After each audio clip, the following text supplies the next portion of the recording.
grab my coffee? It was not at your desk. Where did I put I it? have no idea. I Thank you. also, I just want to let you know, I just feel like I didn't hear anything you said about the online class, and there's been a I didn't know what to add, but I'm going to print out those and print out Okay, this table. I know.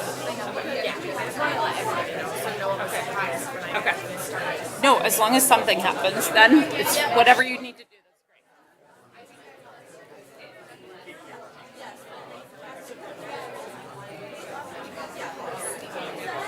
Oh yeah, it's my favorite. Are we? Did you supposed to start at 9? No, Suzie started getting it. Okay. So our announcement should be done by 8, so we really should. I'm just looking for Garrett. I think we're going to go without him. I think he's with Steelers. I'll do his slide. We only have one slide. Okay, let's get this party started. Day 2. How's everybody feeling?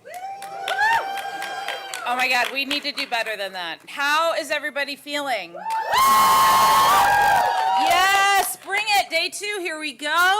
We're so excited to invite you back. Today is the day when we start doing our climate action plans. You're going to hear a lot more about that in just a couple of minutes. But first, I just wanted to say a couple tiny little things about thanking our sponsors again. Let's give it up for Train Technologies and the Adirondack Community Foundation. Woo!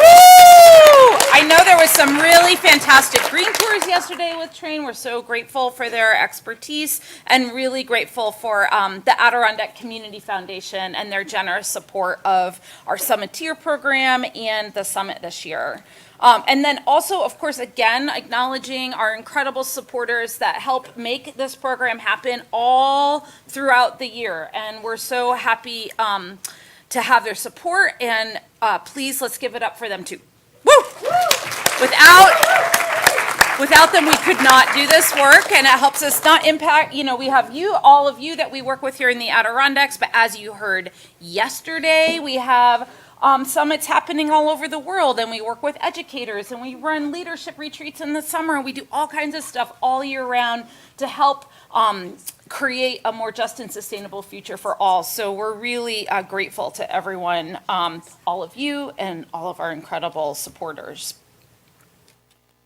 And one more big thank you, which is to our partners, many of them who are here today, tabling, and you're going to learn all about that at for our Climate Action Hub. That's what will be happening in just another hour. But we're really super excited about all of these incredible partners, and please take advantage of connecting with all the folks at the Climate Action Hub in just a little bit. But woohoo, shout out to the partners. All right, and now I'm going to turn it over to Alicia. Thank you.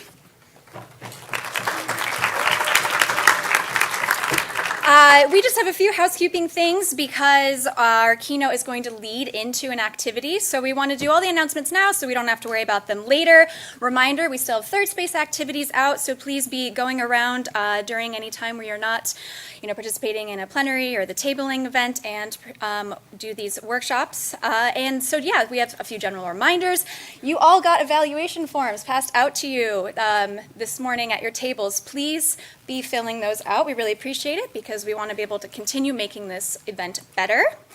And I will have Elle talk about the Climate Alumni Network briefly. Hello, friends. I don't know if you can hear me.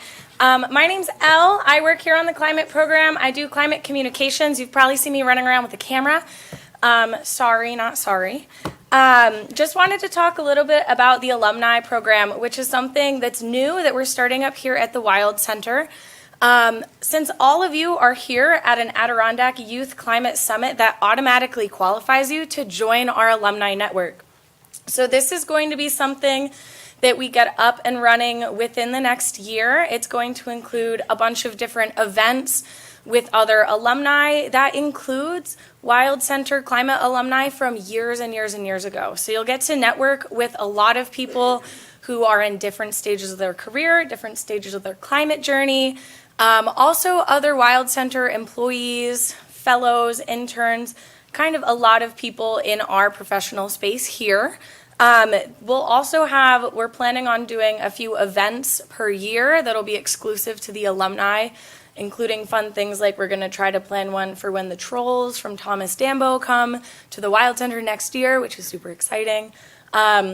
And can also include opportunities to come back to Adirondack Youth Climate Summits in the future and keep tabling, networking, speaking, being on panels, a lot of really great opportunities. One of the other things that we'll be doing with this is having a mentorship program where you can either sign up to be a mentor or a mentee and get peer-to-peer support in your climate journey, in your personal life, in your professional life, kind of just make friends and network and all of that good stuff. So if this sounds at all interesting to you, we would love to have your support. Like I said, we are starting it up this year, so it means that you would be part of something that's actively getting off of the ground, which is a really cool thing to be able to say. We will have sign-up sheets for this, both at our table during the tabling session in Climate Solutions, and we will have it at the registration desk. The one thing that we ask is that when you sign up using a personal email and not your school email so we can keep in touch with you after you've graduated school. I think that's pretty much it for me. But thank you guys so much. Hope to see you sign up.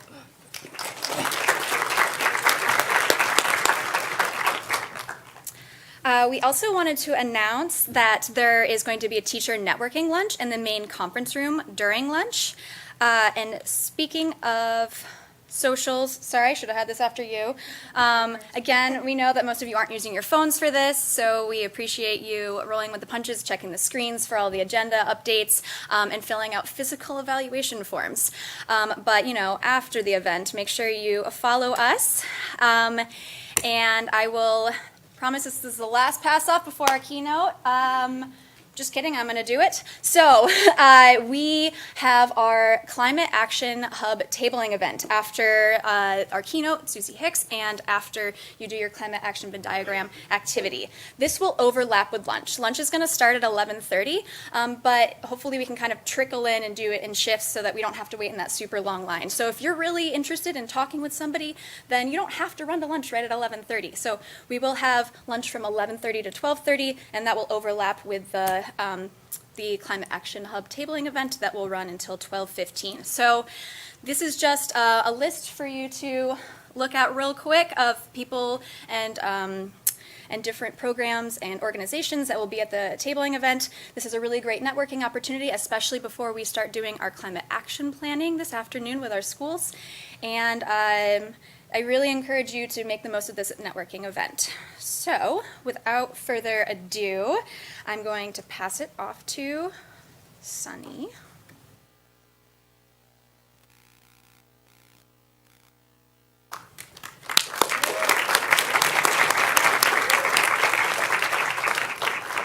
Hi everyone, welcome to the second day of the Climate Summit. I'm Sunny, and I'm here to once again introduce you to a wonderful speaker, Suzie Hicks. They are an award-winning filmmaker, author, and television host with a master's degree from Columbia's Climate School and a specialty with children's media and connecting with the youth of the climate movement. And without further ado, Suzie Hicks.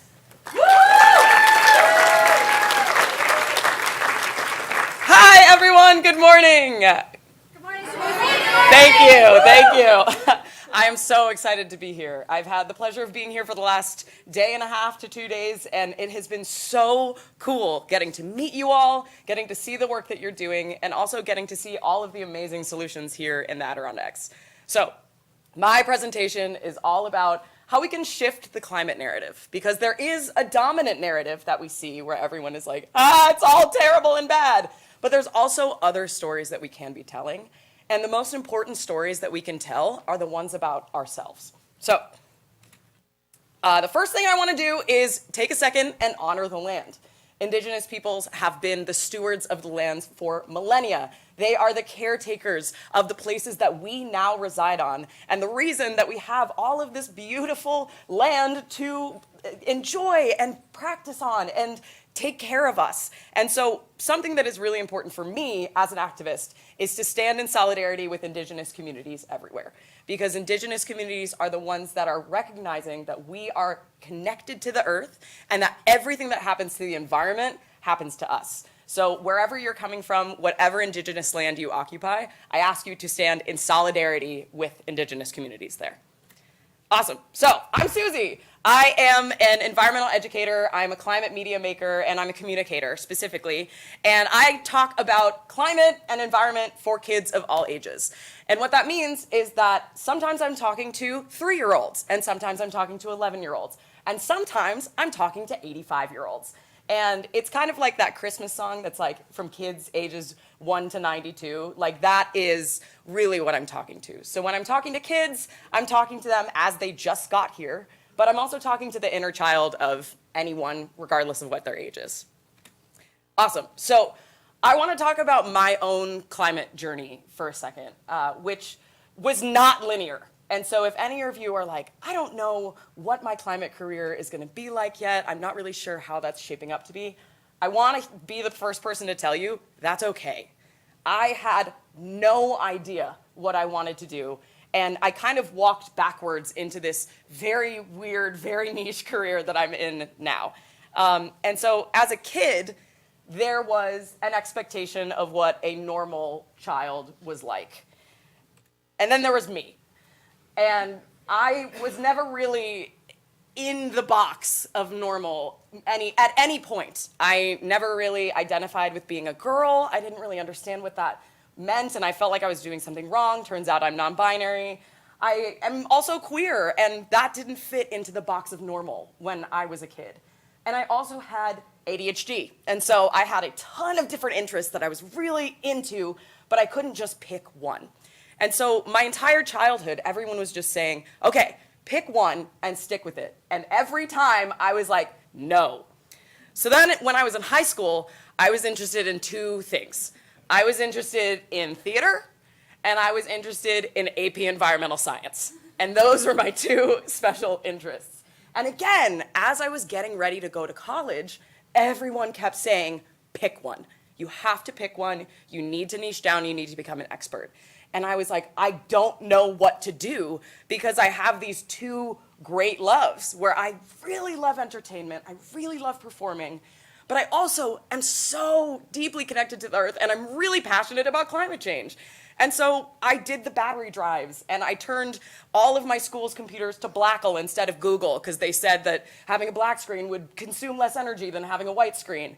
And I did all of the things that you were supposed to do when you were in the early 2000s learning about ecological problems. And all of the individual action that I was told was the solution didn't stop climate change. And all of the fossil fuel companies continued to make profits, plastic pollution continued to increase, and ecological destruction continued to get worse. And so as I was going to college, I was like, what am I gonna do? I'm not a scientist. It's not something that I really want to be doing, but I'm also too passionate about this to just do entertainment for the sake of entertainment. So when I got to college, I kind of went into 3 tiers. I focused on entertainment, academia, and climate. And so in entertainment, I became a radio host, and that introduced me to the world of public media. So I worked for a radio station called 88.9 WERS. I ended up working for the NPR station in Boston, and now I work at a PBS station. In academia, in order for my scholarship, I had to write 2 honors theses. And the great thing about this was that they were like, you can write about whatever you want. You just have to write 20 pages as a freshman and 80 pages as a senior.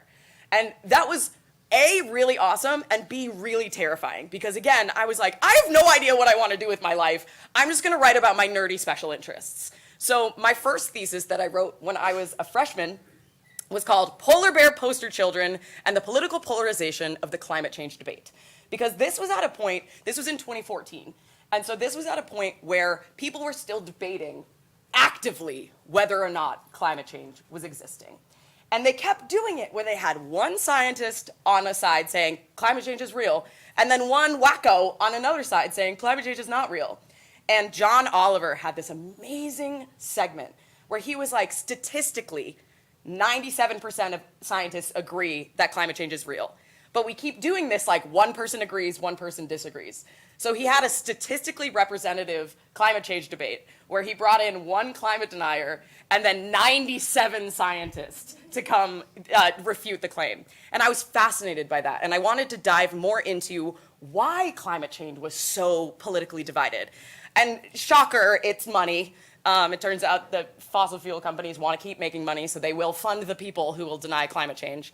But then when I was a senior, again, they were like, you can write about whatever you want. And at that point, I had created my own major because I was like, again, I don't know what I'm doing. So I made this really vague major that was just kind of entertainment business, which was like a skeleton key to all of the different departments in my school. And so being an interdisciplinary person has been really important for me. And so I decided to write an interdisciplinary thesis, again, about one of my nerdy special interests. Has anyone ever seen a movie by Hayao Miyazaki? Can I see a show of hands? Yes! Okay, if you haven't, you have homework. So Hayao Miyazaki is an amazing, amazing Japanese animator who makes these movies about humans' relationship to the environment. And so I wrote this 80-page paper about overcoming eco-stigma with Hayao Miyazaki, the teachable magic of feminist environmental dystopias. And what that sent me into was doing academic research on why people are so hesitant to engage in environmental action. And it led me to a term called ecophobia. And ecophobia is when specifically children are exposed to an environmental problem without a solution, where everyone's like, here is this massive, horrible problem that is happening to the world. There you go. Good luck. And they're like, wait, you're just going to tell me this horrible news and then give me nothing to cope with it? And they're like, good luck. And so ecophobia is when you go, I'm actually all set. I don't want to think about this. And so I am going to be able to live my life without thinking about this. But as the climate crisis gets worse, we can't stick our heads in the sand anymore because climate change is at our doorstep. It's affecting all of us every day. And so that is kind of what launched me into this great question of how can I communicate climate specifically to kids without having them run away and actually engage them in action? So then I did an internship in the New England Aquarium, and the reason I got that is because they were asking for science students, which I was not, and drama students. And I was like, awesome, I'm kind of the second one, and I have so much enthusiasm. And they hired me based on no qualifications, but purely based on my excitement about talking about fish. So at the aquarium, I learned how to communicate climate science to audiences of people. And I was like, this is amazing. This is theater, but with the purpose that I want to do. So then, because I was going to film school, I ended up making a TV show called Suzie Hicks, the Science Chick, which was not for kids. It was for adult audiences. And it was kind of a spin-off on Bill Nye the Science Guy. And we talked about how to throw a party without using single-use plastics, how to talk to your climate-denying uncle at dinner. And that was the first time that I was like, I might be onto something here. This may be something that I want to do for the rest of my life. So now, after almost 10 years, I have built this very weird career where my job is to be a climate activist, a speaker, a teacher, and a filmmaker. And so I work at PBS SoCal, which is the local PBS station to Los Angeles, specifically training teachers on how to use children's media in their classrooms. And so I've learned that curriculum is awesome, but if you're not connecting with people that are actually teaching that curriculum, what are you doing? I speak at places like I'm doing right now, and I'm a teacher. So I have a tattoo of the amount of carbon dioxide that was in the atmosphere on the day I was born, which was 362.25 parts per million. And a lesson that I do with a lot of my students is we look up their birthdays and we see how much CO2 was in the atmosphere on the day they were born. And that, if anyone is confused about how climate change works, this exercise will show you that there is a massive increase of CO2 in our atmosphere because I was born at 362.25 parts per million, and my student, Makoa, was born at 404.41 parts per million CO2. Now, a healthy amount of CO2 in the atmosphere is below 350 parts per million. So I was already born at an unhealthy rate, and we see that my students are born at an even healthier rate. And right now, we're at like 425, 427. I'm also a climate activist. I'm in the streets as much as I can. I'm the one all the way on the left as the red, I don't remember what we were called. But this was a protest because the Oscars wasn't talking about climate. So we walked to the Hollywood sign to talk about the silence that people are having about climate. The last protest I went to was last week, where we, in Los Angeles, were urging our local community members to vote for a Polluters Pay Act, which would make the people doing the most pollution pay the most money about it. I'm a children's book author. I have a kid's book called Zane and the Great and the Giant Plastic Monster, which is about community action against plastic pollution. And most recently, I just got hired at Netflix, which is awesome. Yay! Yay, Netflix. And I got hired on the sustainability department, specifically helping children's shows and movies talk about climate change and talk about sustainability. So if they have a theme in their movie that they're interested in, I'm helping them fact check, I'm helping them talk about it accurately, and I'm helping them represent the audiences that they're actually catering to, which are children growing up in a climate change area who are thinking about it and who are concerned about it, and most importantly, who are taking action on it. So that is a little bit of the work that I do, but I also have this project that is called Suzie Hicks, the Climate Chick. And this is the third iteration of the show that I did when I was in college. And so I've been working on this since I was like 20. And the show that I have now is for 4 to 7-year-olds. And it features me and a puppet named Sprout. And she is a sunflower, and she's a little too little to bloom, so she's just green. But we go and we learn about climate change, climate solutions, climate emotions, and climate role models. Because when we're able to see people doing good work, we realize that we can do it too. And so these are just a couple of pictures of kids like watching my show and going there. And don't worry, I will show you a clip of it at the end. But this is the project that I've been working on that has really pushed me forward into my career. And then these are the things that have happened since then. So for years, I was doing this work and nobody cared. And I just was like, am I crazy? Like, is this anything? And then in the last couple of years, it has started to become something. So in the second iteration of the show, which I'm going to show you the video from, I made it with like a couple $100 in my friends in my backyard. Like, I did not have anybody supporting me. I just did it with a dream. And I put it into a bunch of festivals in 2023. And even though the production quality was low, people were like, there's something here, let's put it in the festivals. So because of that, I got put in touch with a producer, and we raised $55,000 to produce the show that we have now. We did not get any funding from any studio or anything. We raised this money from our people that shared the campaign out on a crowdfunding campaign. And then because of that, it kind of launched me into doing stuff on Instagram, and then someone randomly connected us with NPR, and then NPR did a story about us, about how our YouTube show explains climate change to kids who have to live with it, who are experiencing it. And then just in September, we were in the Climate Film Festival, and we won the Seeds of Hope Award, which is great. And it is specifically for children's media in climate communication, which didn't exist before this year. This was a brand new award that they gave to us just because they were like, oh, we've actually never done children's programming before, we didn't know this was a thing. And I was like, I didn't know this was a thing either, but I'm doing it, and I'm glad that you guys also think this is a thing. And so, again, like everything that I'm doing, I just made up. And I'm kind of shocked that I'm here, honestly.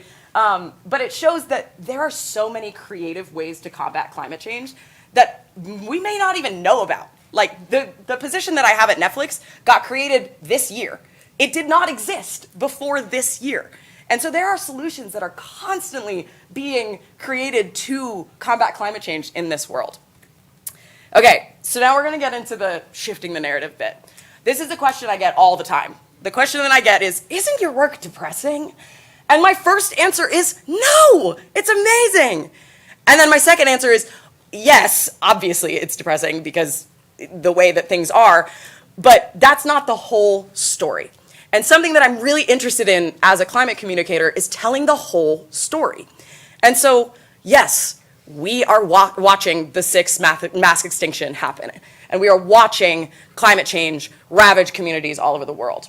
But what I'm doing, and the places that I am, is I'm here with youth leaders who are actively finding solutions. I'm with my friends who are working in different industries to fight climate change. And I'm working with puppets, so it's pretty awesome. And so I want to talk about how powerful climate stories are. And the first thing is that we can model behavior. This is something that PBS Kids talks about a lot, because children's media teaches us how to be human. If we think back, all of us have a favorite childhood hero, or we have a favorite character from a show that we watched, like Sesame Street, or Mr. Rogers' Neighborhood, or Daniel Tiger. I was really into Steve Irwin when I was a kid, and then I was really into Bill Nye. And these people showed me that I could take positive action for the world. And so when we see people modeling the behavior we want to do, it's easier for us to do that. The second thing is we are highlighting solutions. Again, on the news cycle, we're just seeing disaster, disaster, disaster, bad policy, bad policy, bad policy. But climate stories, when we tell them, we can say, actually, there's this community that was able to transition fully to solar in a Republican community in Indiana. There's this community that was able to do climate resilience in an area that they didn't think it was possible. When we highlight solutions, again, we see what is possible. And then finally, we imagine futures. There's a quote that goes, "The climate crisis is also a crisis of imagination." That when we think that the story is that everything is bad, it's just going to get worse, we just need to lay down and take it. And just like Kurt said yesterday, that's what the fossil fuel organizations want us to think. They want us to feel like we can't do anything. But what if we imagined a future where we get it right, where we're able to turn everything around and build the societies that we need to see in order to stop climate change? What if? And I'm not asking you to be realistic. That's the amazing thing about imagination, is that I don't want you to actually be like totally scientifically accurate. I just want you to imagine a better future. And that is something that is so hard for us to do. It's really hard for me to do sometimes, especially when I see the headlines. There's this amazing program from an organization called GRIST that's called Imagine 2200. And it's a fiction writing competition where every year they have people submit stories from all over the world of positive climate futures, of what if we get it right? And I read those stories every year and I'm like, oh my God, I didn't even think of that. That is an amazing way that we could get it right. And so something that is so important about shifting this climate narrative is believing that we can do this and that there is a better future possible. So climate stories can turn despair into hope. They can turn grief into agency, and they can turn anxiety into resilience. Because when you hear someone go through the arc of experiencing something that maybe you've experienced before, where a character or somebody that is real has felt anxiety, and they've felt unsure, and they felt lost, but then they were able to find their way, you're able to say, hey, maybe I can do that too. And so I want you to think about some prompts. So when you leave here and you're thinking about the dominant climate narrative, I want you to take a second before you're like, yeah, you're right, we're all screwed, this is terrible. I want you to take a second and think about this. What captivates you? What is something that you are so desperately interested in? What is your nerdy special interest? Mine is animation. What stories need to be told? What stories that you are seeing as climate people that everyone else isn't seeing? I just saw this statistic that I'm using in a talk on Saturday, that 57% of teenagers in the US think that recycling is the solution to climate change. You guys, come on. And so what stories need to be told? How can we tell the story that that's not the solution? What forms of expression are you curious about? I'm really into film. I'm really into TV. I'm really into theater. There are so many different ways. I've seen people here that are songwriters. I've seen people here that are poets. I've seen people here that are in sports or that are really interested in engineering. All of those are forms of expression. And every form of expression that you are doing is valid and is necessary for changing the climate narrative. And then finally, what stories are being told, but poorly? You can tell them better. I really think that this is possible because with all of the information that you have and all of the information that you learned this in this last 2 days, you can tell climate stories better than I would say most people in the United States. And when you leave this room, I want you to stand tall with that knowledge, that even if you don't think you can tell a better climate story than most of the United States. Awesome. So I'm going to talk about 3 things that have to do with shifting the climate narrative. The first one is unlearning myths about success, which was super important for me to believe in myself enough in my career to get to the point that I'm at today. The second one is stepping from the individual into the collective. And the third one is tapping into your desires and your offerings. So I'm going to talk a lot about a resource that I love, and I'm going to pull a lot of quotes from it.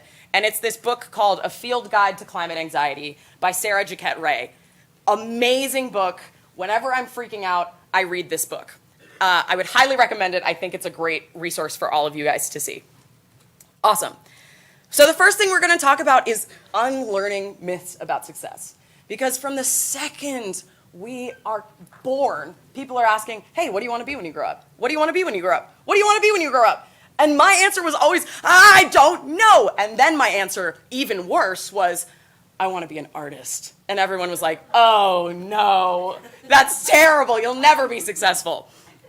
So the myth, especially when it comes to climate change, is that you must be individually have a lot of power to make a difference. No, that's not true. Because we need to have power as people. We need to be together and having power. And so this ties into a couple of things. It ties into this thing called the cult of personality, which I'll get into. It makes you feel imposter syndrome because you're like, oh my God, if I'm not Greta Thunberg, I don't matter. I'm not doing anything. And especially as someone who wasn't a scientist doing climate work, I was like, nobody wants to hear what I have to say. I don't have anything novel to contribute. And then finally, that leads to burnout. Because you're like, what am I even doing here? I'm busting my butt to change the world, and I feel like nothing's changing. So, Sarah Jaquette Ray, my girl, says, we are further duped into thinking that social change is driven by the people who speak the loudest, do the most grandstanding, and bully others into doing their bidding. And that is not true. Now, I'm going to play a clip from a TV show. And again, can I get a show of hands? Who has seen Avatar: The Last Airbender? Okay, yes, yeah, I love how enthusiastic that was. Okay, amazing. I'm going to play a clip from Avatar: The Last Airbender that plays into not only climate justice, but also plays into the cult of personality. And so the cult of personality is when you celebrate one leader or one celebrity as the voice and the leader of a movement. And so especially with social movements like the climate movement, there are so many of us working on this, and we are working behind the scenes every day, all the time. But then, based on what we have seen in superhero movies and what we've seen in American politics, there's one guy, usually a dude, that is celebrated. You know, it's the one Superman that saves the town. It's the one person who gets elected. It's the one person who gets celebrated. And we don't often see all the people that are working behind the scenes. So then we see all of the glory and all of the resources, specifically the money, going to one person where everyone else still struggles to survive. Most nonprofits in the US are underfunded. But a couple of nonprofits that are very, very well-resourced are very visible, and so they get the most funding. But that doesn't mean that the work stops. And then we get into this really problematic area of being a voice for the voiceless, where you're like, I've decided that everyone has the same experience as me, and because I'm the one getting all the attention, I'm going to be the one to speak up for them. That leaves a lot of people not feeling represented. And then finally, we have this collective amnesia, where all of these social movements happen that are collectively driven. The civil rights movement, the women's suffragette movement. We see all of these successful social movements, and then we're like, yeah, but it was just one guy. It was just one guy, or it was just one woman who, did it by herself or did it by himself, and that's not true. No one is ever doing anything by themselves to make a major change. It always requires teamwork. And so when you see something where you see one person being celebrated for an entire movement, I want you to be skeptical of it. And I want you to see the other people working behind the scenes and celebrate them too. So now, as I promised, I'm going to go into that avatar clip, but we'll play it and then I'll explain why it has to do with the cult of personality. Okay.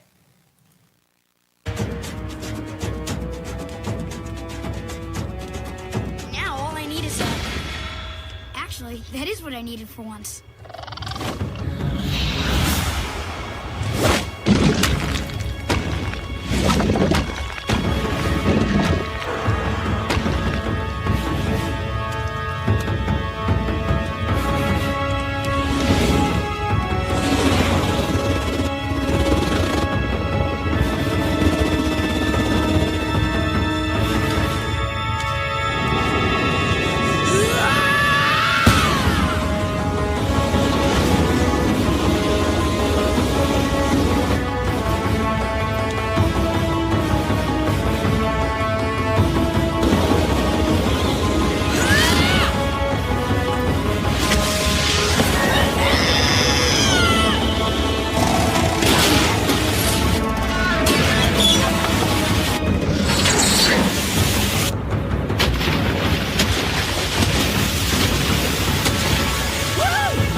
All right, so I can actually skip to the end of this and then go, yay. Okay, great. And then we're gonna go to the next one, present, and present. Love that. Okay, before I just tell you about it, does anyone have any guesses as to why this has to do with the cult of personality? Yes, over there. It looks like Aang.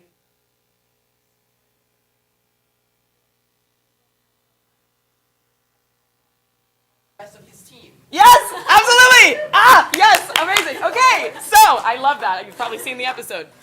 So in this big, triumphant, exciting, dramatic moment, Aang goes and he destroys this entire drill that is threatening a whole city of people, that everyone's like, we don't know what to do about this drill. We've decided it's just inevitable and we're just going to be captured by the Fire Nation. But in this big moment, Aang is able to destroy the whole drill. But what you don't see behind the scenes is that for the entire episode before that, his friends, which I love that they're on the thumbnail, have been toiling away very quietly and very boringly at these little trusses all over the drill. That they went into different parts of the drill and cut using earthbending and waterbending and like Sokka's little sword thing at the leverage points of the drill. Because if Aang went up by himself at the very beginning of that and just like hit a rock against the drill, nothing would have happened. The drill wouldn't have been hurt. But because the entire day his friends spent time behind the scenes working on those leverage points, once he, the Avatar, did that moment, it actually broke. And I think this is a beautiful metaphor for climate work, because there are so many of us doing that work in the drill, where we are cutting away at the leverage points. And you know, when you're 4 hours into cutting at a leverage point, you're like, what am I even doing? Does this matter? And then you get to see when the drill breaks. And so if you are doing anything that you feel like is behind the scenes, and if you're ever comparing yourself to someone who has a really big platform or is doing a lot of public work, I want you to remind yourself that the work that you are doing is just as important as the work that's being done in front of, millions of people. And that we won't actually achieve climate justice unless we have everyone working on climate justice. So then that goes into imposter syndrome. Can I see a show of hands? Has anyone ever experienced imposter syndrome before? Yes, amazing. Okay, not amazing. I'm sorry you've gone through that, but I have too. I was really, really deeply ingrained in it when I was younger. And so there's a myth that your actions must be measurably impactful and yield immediate results. And this has a lot to do with getting funding. So for me, when I'm trying to get money for my projects, everyone's like, so what's your return on investment? Like, what can I see as my benefit? And I'm like, I don't know, future generations knowing about climate change, children having emotional resilience. I don't have a good money ROI. My ROI is just, I'm investing in the future of generations. If anyone's seen Sesame Street, there's this really old episode where the Reverend Jesse Jackson goes and he says, beautiful children will grow up and make the whole world beautiful. And that's basically my thesis statement, which does not fit very well into a grant application. And so when you are constantly making yourself have to have these measurable results where you have to go viral, or you have to get this bill passed, or you have to do something that is going to show you that you were successful, that's a recipe for dissatisfaction. Because with the climate movement, just like Kurt said, it's not about always changing the world, it's about changing yourself. And so when we are doing this work, and we're like, if I don't do this, I'm a failure, then that doesn't keep us in the climate movement as long as possible. And because this is a movement that has to go on as long as possible, we need to be protective with ourselves and with our belief that we can make change. And then it's also rooted in capitalism. So again, because capitalism is a part of the reason that climate change is happening, rooting yourself in a capitalistic mindset is not going to be beneficial, because then you're going to be like, well, how can I just be another cog in the machine? Oh no, I'm not being a good cog in the machine. I must suck. No, you don't suck. The system sucks. And then finally, it discounts community care. Something that really, I love so much about this Youth Climate Summit is that the people that are planning it are washing our mugs. That's so nice. And that is climate activism, because we don't have to think about that and we get to focus on the activism of that. And so when we focus our activism only on the big, showy moments that are gonna get a lot of press and that are gonna get a lot of attention, we discount when someone just like cooks us a meal. And we discount when someone gives us a place to stay. And we discount when the bus shows up on time. And we don't realize that, oh, there's something happened with the bus. I'll check in with that later.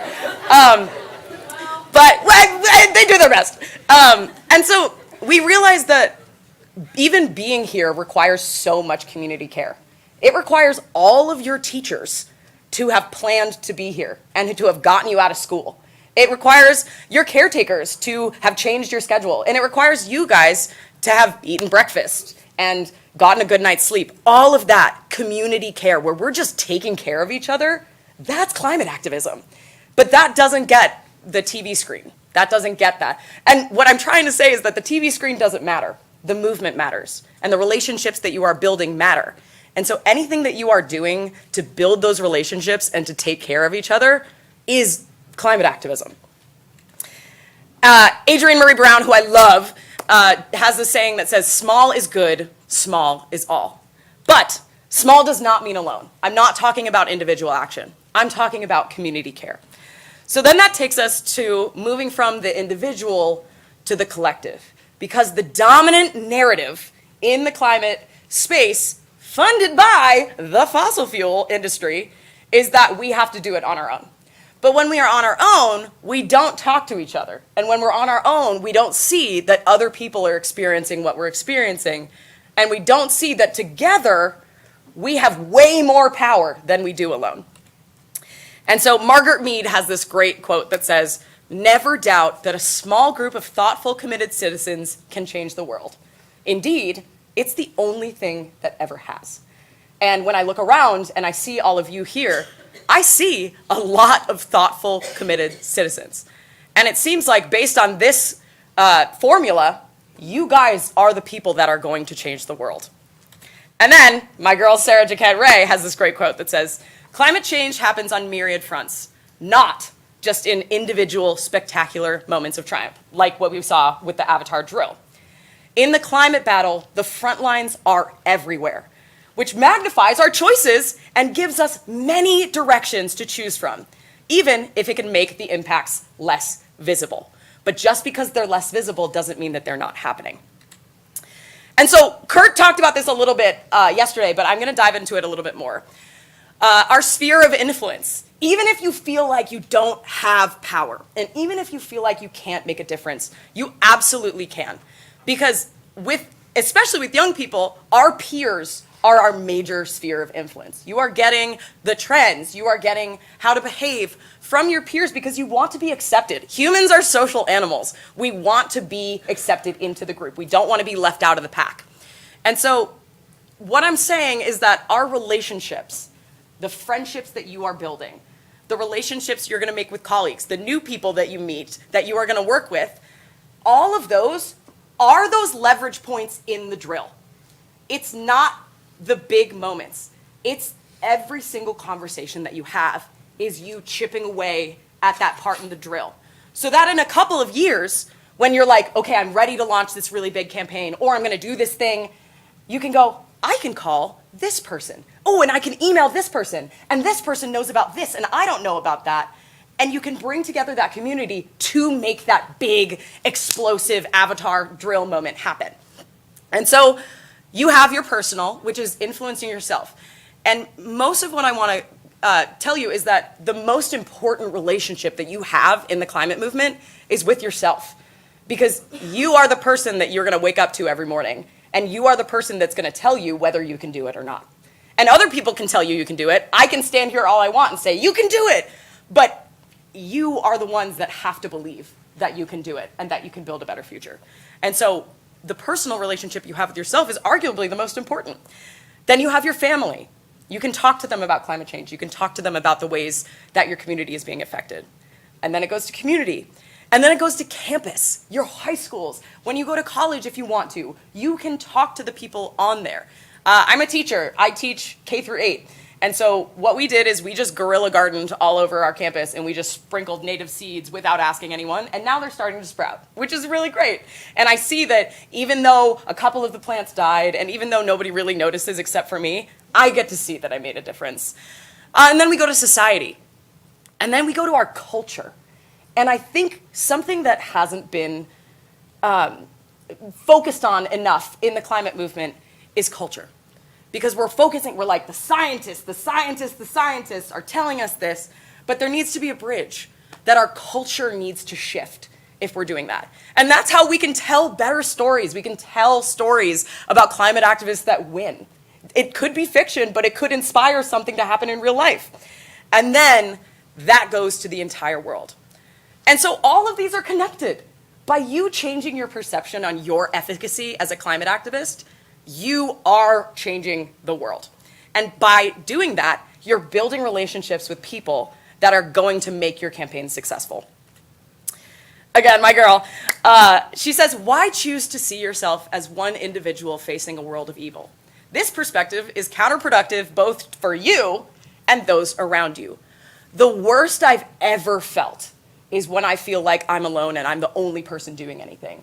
When I was first getting into the climate movement, I didn't have any climate community. I was just a film major. And I graduated college and I moved to LA, and I was working in a video game streaming studio, and I was the only person that cared about anything, and I was still being duped into thinking recycling was the solution. And so I was like very nitpicky about people's recycling, and everyone was like, oh my God, Susie's so annoying. And I was like, God, I'm annoying, no one else cares, I'm the only one doing this, and I'm bad at it. And so if all of these things are true, nothing is going to change. But then I got trained as a climate reality leader.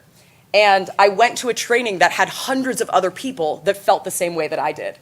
And then suddenly I was like, okay, I'm not entirely alone. And there's other people that I can tap to learn something that I don't know. And I think the beautiful thing about this is that we all have different abilities and different strengths.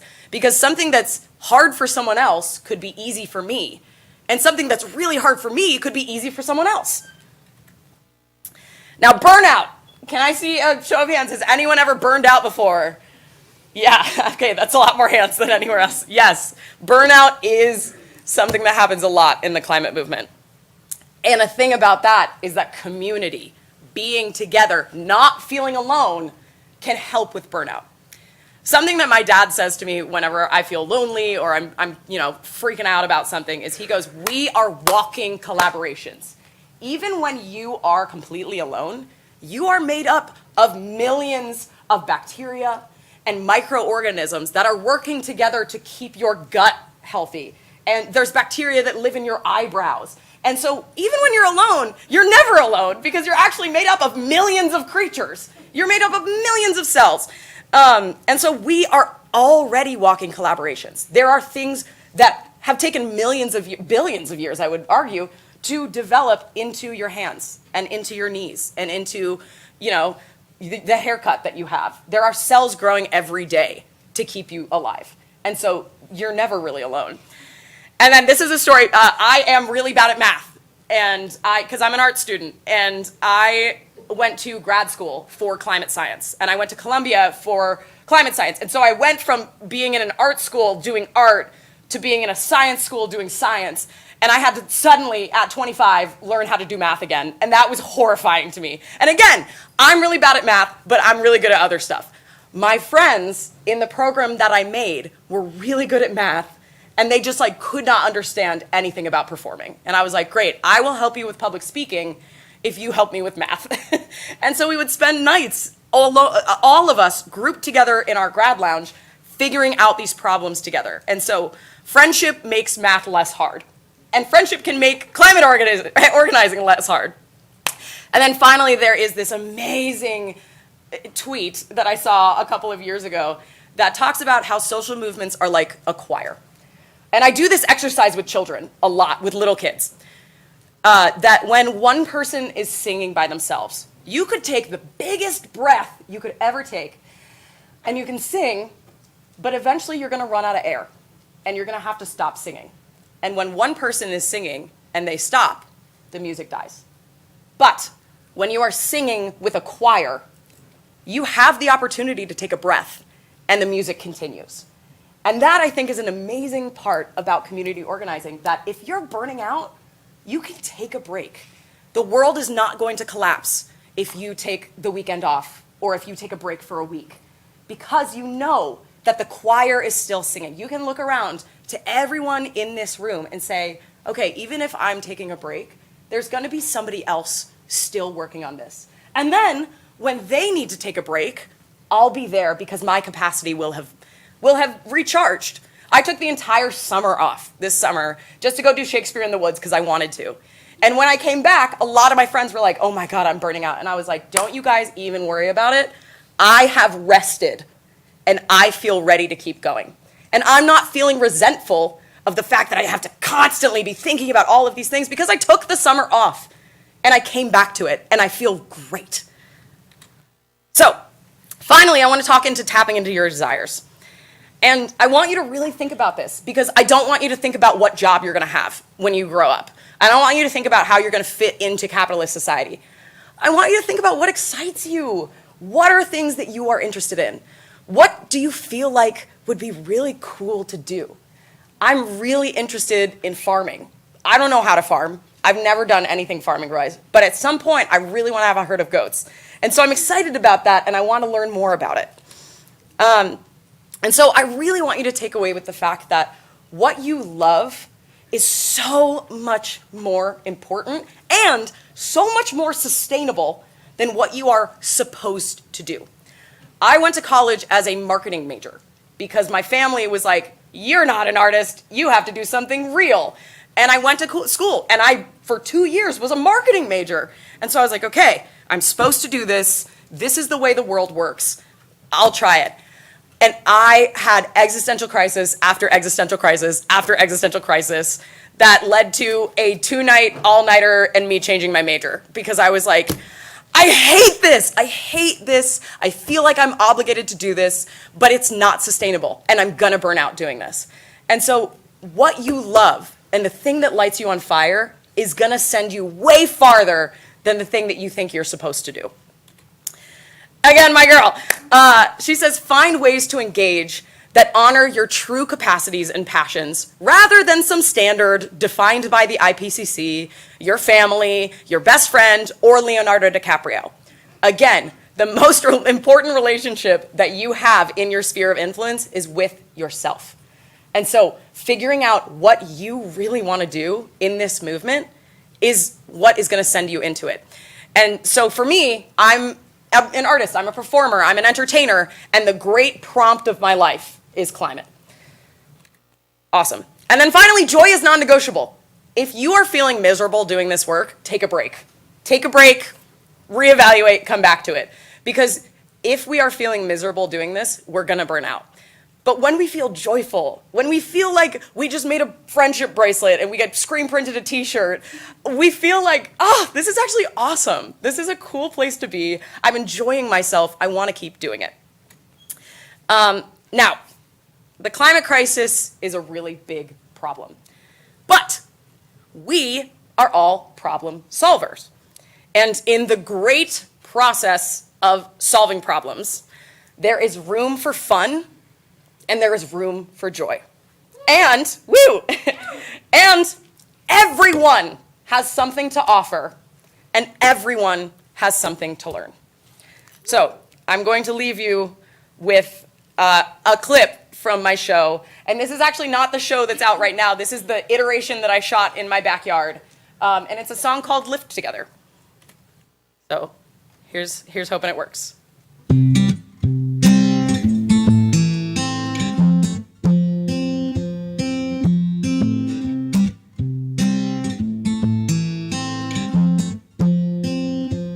Sometimes I wake up with the weight of the world on my shoulders. It feels so much scarier and heavier as I get older. Sometimes I feel like there's nothing to do, no way to help, not one clear clue. I look at the sky, all the smoke and the smog and pollution. There's hunger and pain and not one way to find a solution. When I feel all alone, like I'm spiraling down, lost in the mess of debris on the ground, I take a deep breath, I know good can be found. I open my eyes and say, all around I see people, helping people put back the broken pieces. All around me are hands helping hands. It's so amazing how far love reaches. Nothing's too heavy if we lift together. When I look around, I feel so much better.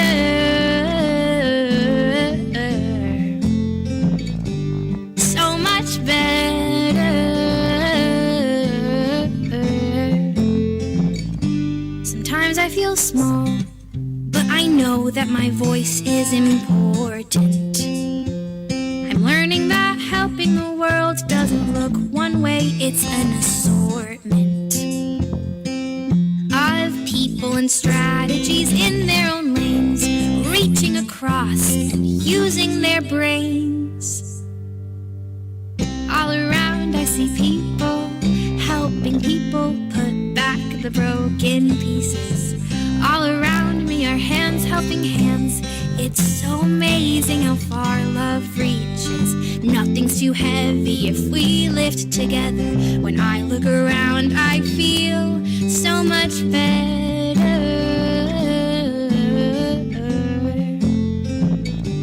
So much better.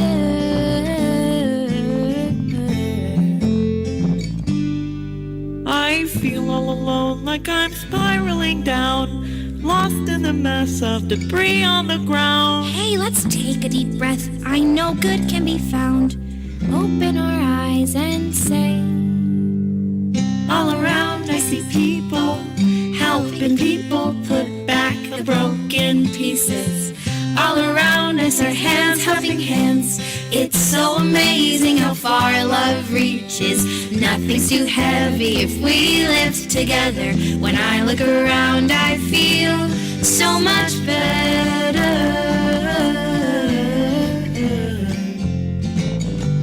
So much better.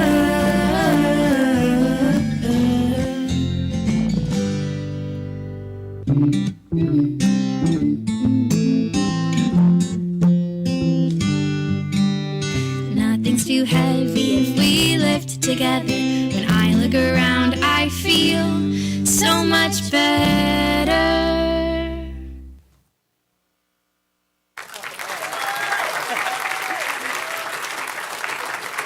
Okay, awesome.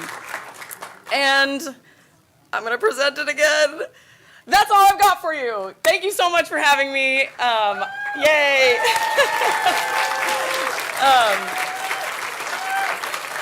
Awesome. Thank you. So on here, I have my contact info. I'm so serious. Reach out, please. I am always happy to mentor young people because I needed a lot of mentorship getting into this. And I needed a lot of people to say, no, this is real and you can do it. And so please allow me to be that person for you to say, no, this is real and you can do it. And that's a picture of me from yesterday holding the turtles because there's a secret motif of me holding turtles throughout this whole presentation. But this actually segues us into our next activity, which is this amazing Venn diagram that you guys are going to do to figure out what your space in the climate movement is.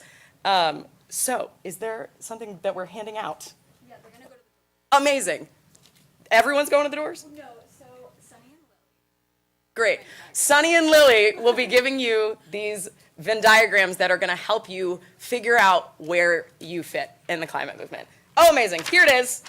So we have 3 questions. What brings you joy? What needs doing? And what are you good at? And then right there in the little Venn diagram is you. And that's your climate action that you can take. So they are going to start handing these out right now. And that's it for me. Thanks, y'all.